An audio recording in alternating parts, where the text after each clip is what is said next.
Uno, poker, bingo, phase 10, blackjack. What all these games have in common? Numbers. You know, like how in blackjack you have to get 21 to win? Or in phase 10, there's 10 different phases. And with each phase you complete, you move on to the next level. But wait, levels? That reminds me of another common medium.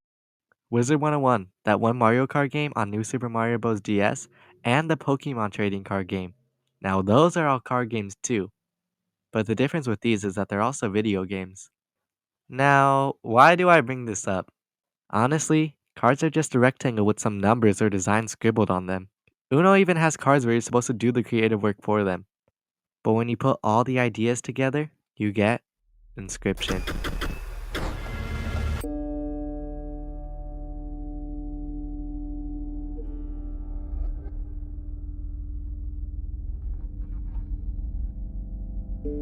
Inscription takes every idea you can think of and puts it in one.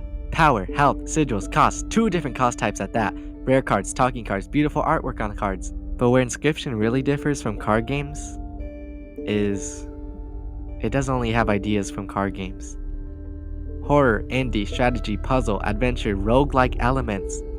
Everything is presented in Inscription. That's all I'm gonna say for now without spoiling it. So a fair warning, everything in Inscription gets spoiled. If you haven't played it, then leave and return when you do. You've had enough time to leave, so it's spoiling time. In 1678, John Ray said, "3 is a crowd, my cloud." I don't know who this John Ray is. He's said to have made English proverbs, so I guess he helped write the Bible. But Jesus' disciple or not, if you hate on the number 3, then you're hating on me. Inscription is divided into 3 distinct acts. The game starts off like, Okay, time to figure out what's on this thing.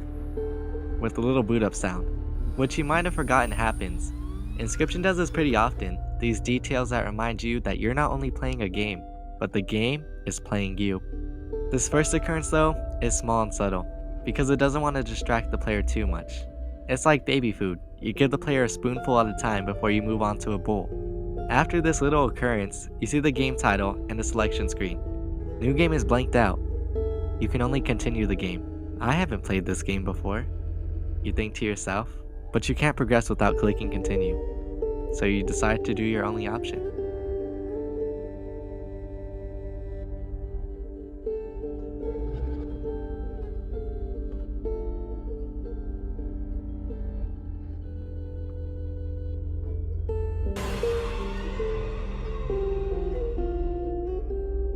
Another challenger. It has been ages. Is not how I imagined these eyes would sound. Wait, what would it sound like? Thinking about it, I can't even imagine what his voice would be. The sound design of the is too perfect. It immerses you. It makes you feel like it's just you and this odd creature in this cabin. At times, this creature, who we find out is named Leshy, will let out a whomp with an inflection. Somehow this gives him character and some emotion. Leslie keeps talking and begins to describe how this game is played. There are 2 piles you can take a card from. One pile contains your main big boy cards, such as a wolf and bullfrog. One of these cards is a lot better than the other.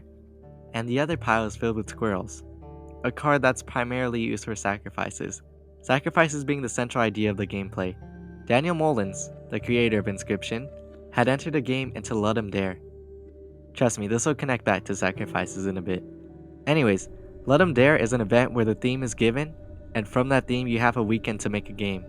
The theme that year was sacrifices must be made. You see, Mullins had recently gotten into Magic the Gathering and took heavy inspiration from the sacrificing mechanics present in that. After creating this prototype, he wanted to flesh out this idea. Originally, he thought he could make it into an anthology series, but as he worked on it, more ideas came to him, more than enough to make a fully fledged game. Throughout all 3 acts, the idea of tipping a scale to win remains consistent. To tip the scale, you need to do attack damage to an unoccupied space. If you're able to do 5 damage while the scale is balanced, you'll win. Leshy's a little bit quirky, not like other guys, so he uses teeth to signify direct damage. And not just normal teeth either, a full-on grill. After Leshy shows you how to play his little game, he goes bedtime storyteller mode. He does have quite a way with words. He brings out a board describing what your wood-carved character is experiencing. It's worth mentioning Leshy isn't the only one who speaks. There's a talking stoat you meet in only the second battle. Daniel Mullins even shows you the stoat in the developer overview. Good advertising, Dan. You see different icons on the board, each causing a different event to occur when landed on.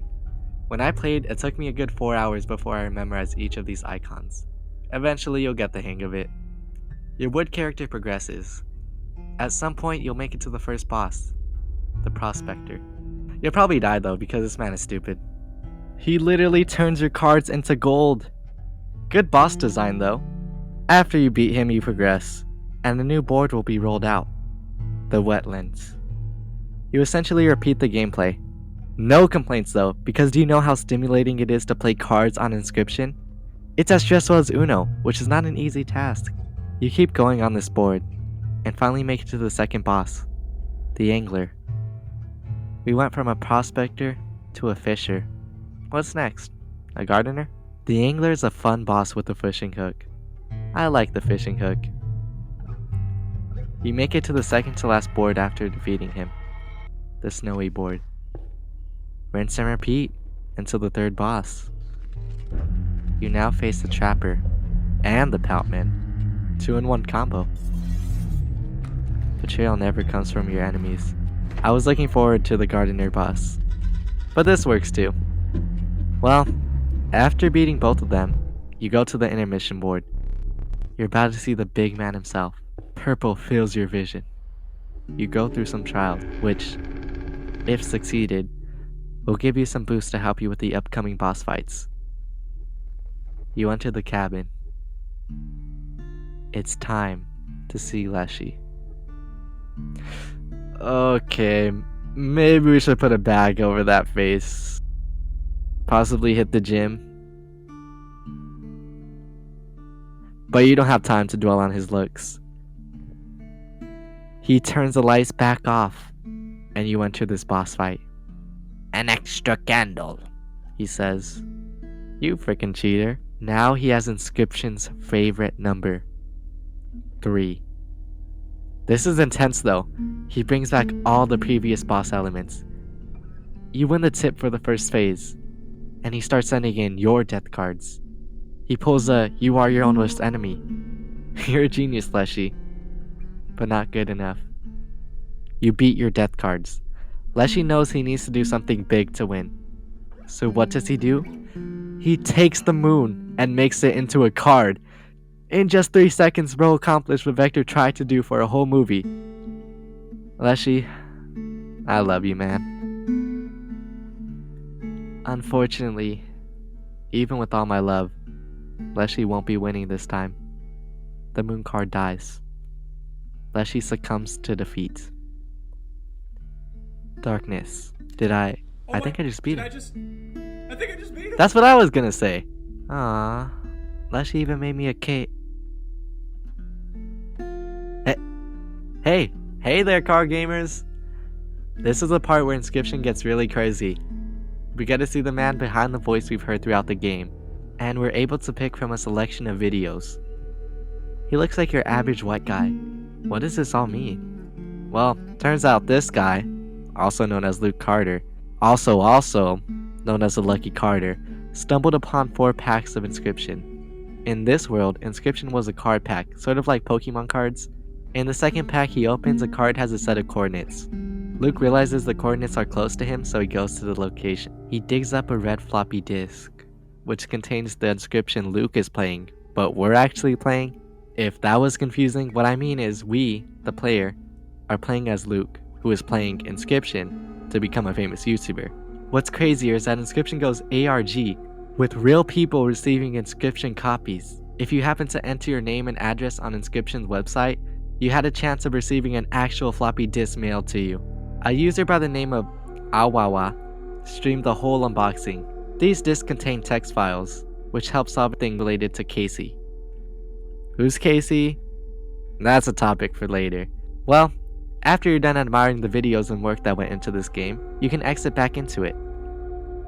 This is it. You're ready to finish your food. But you get sent back to the death room. I mean, no complaints about this because when you die, oh boy, the ambient noise, the light flickering, Leslie telling you you're about to die. It's also perfect. You create a death card, and when that's done, Leslie tells you he needs a portrait. Then, you're back. How is this game not over? What the fudge? Card Gamer 47 once again says what everyone is thinking. Isn't the game supposed to be over? You have a bit more knowledge now though, but this time it's supposed to be different. You just beat the game. How are you supposed to get out of here? Well, maybe something changes here to reveal the true ending, but without uncovering the true secrets of inscryption, you won't be able to completely finish this game. You see, what you did wrong was you didn't stop at a backpack icon, where the most overpowered thing in Act 1 is introduced. Besides the Aura Beast, Mantis God, Unkillable Sigil, or Fakinity Sigil. Items. Items can change the whole game in one turn. Do you hate a card Leslie just placed? Cut that thing. You're about to lose? If there was only one way that you can make Leslie skip a turn for no reason? Hey, you got it. You only need a little bit more damage to win. Well, you got pliers and a knife. The knife needing some escape room strategy to be obtained. Without items, half the battles you win would be losses. PO3 even acknowledges how broken items are. I mean, he doesn't have much room to talk. His part is completely broken too. But still, thematically, items do play a role though. Remember that knife? Well, after some surgery on your optic, Leshy will offer you a new eye. Most of these are normal, but there's two with special functions. One eye is doubled, which reveals the true nature of cards. They're kawaii. Gosh dang waifus. The other eye looks magical. It reveals hidden texts or prints on the box and clock. To fully win inscryption, you need to not only beat the bosses Leshy plays as, but also uncover secrets. If you played like me, you completely forgot that there's secrets in the game, and continued as normal. Only to make it to the final boss, lose, then make it back, and still lose because you didn't have film in the camera. But if you keep exploring, look for secrets, you'll find the stink bug, who has some history with the stoat. The stink bug also mentions a cage wolf. We gotta out-cage this alpha. The puzzle-solving escape room parts of inscryption are some of the most fun elements. As you come closer to the end of inscryption, you're anticipating and savoring all of it.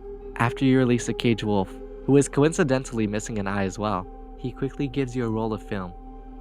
He wants to turn the tables on Leshy. This is where you're able to truly beat inscryption. You pass through the bosses. You make it to the end. It's just you and Leshy. He sends you to the inescapable room. But this time, things are different. You insert the film into the camera, Leshy panicking. And you quickly take a picture. There's a glow, an icon of a man walking. Explore as much as you want, there's nothing for you here. New game? It's finally there. It's time. You click on it, and